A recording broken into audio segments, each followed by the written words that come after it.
Have you ever heard of the queen who stared down the Roman Empire and won? Not in a movie, but in real history. This is the story of Kandake Amanirenas, the one-eyed warrior queen of Kush. Our story begins around 30 BC. The Roman Empire, fresh from conquering Egypt, was the undisputed superpower of the world.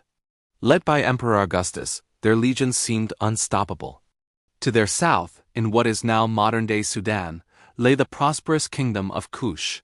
The Romans saw Kush as just another territory to be conquered, another source of gold and slaves. They had no idea who they were about to provoke. The ruler of Kush was Kandake Amanirenas. Kandake wasn't her name. It was a title meaning great woman or queen mother, passed down through a line of powerful female rulers. And Amanirenas was one of the most formidable. Ancient writers described her as fiercely courageous and blind in one eye, a wound she likely received in battle. She wasn't a queen who sat on a throne far from the action. She led her armies from the front. When the Roman governor of Egypt, Aelius Gallus, left to lead a campaign in Arabia, he left a weakened force behind. Amanirenas saw her opportunity.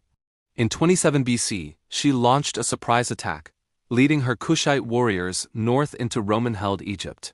They were incredibly successful, sacking the cities of Syene, Elephantine, and Philae. They overwhelmed the Roman garrisons, took captives, and in an ultimate act of defiance, they captured a magnificent bronze head from a statue of Emperor Augustus. This wasn't just looting. It was a powerful political statement. Amanirenas took this symbol of Roman authority back to her capital, Meru. And what she did with it is legendary. She had it buried beneath the steps of a temple dedicated to victory. This meant that every single person who entered the temple would symbolically be treading on the head of the Roman emperor. It was the ultimate insult, a message to Rome that Kush would not be subjugated. Of course, Rome couldn't let this stand. A new governor, Petronius, was sent to retaliate. He marched south, pushing the Kushite forces back and even sacking one of their northern cities. But Amanirenas was relentless. The war raged on for years. The Romans had superior numbers and discipline, but the Kushites had knowledge of the harsh desert terrain and an unbreakable will to defend their homeland. Amanirenas herself was said to have led her troops, inspiring them with her bravery.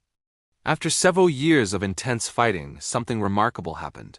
Both sides realized they were at a stalemate. The Romans couldn't conquer Kush, and the Kushites couldn't permanently drive the Romans out of Egypt. So, they did something almost unheard of for the time. They negotiated. In 21 BC, Kushite envoys traveled to the Greek island of Samos to meet with Emperor Augustus himself. The resulting peace treaty was a stunning victory for Amanirenas.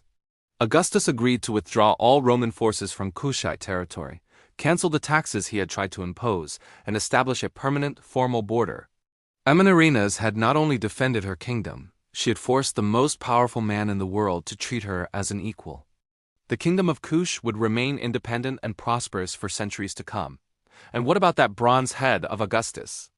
It remained buried for nearly 2,000 years, a hidden testament to a queen's defiance. In 1910, archaeologists excavating the ancient city of Meru found it, perfectly preserved, right where Amanirenas had ordered it placed. Today, it sits in the British Museum, not just as a portrait of a Roman emperor, but as a symbol of the incredible African queen who humbled him. The story of Kandake Amanirenas is a powerful reminder that history is filled with heroes from every corner of the globe. She was a brilliant military strategist, a master diplomat, and a fearless leader who protected her people against impossible odds. Thanks for watching. If you enjoyed this story, be sure to like, subscribe, and hit the notification bell so you don't miss our next dive into hidden history. See you next time.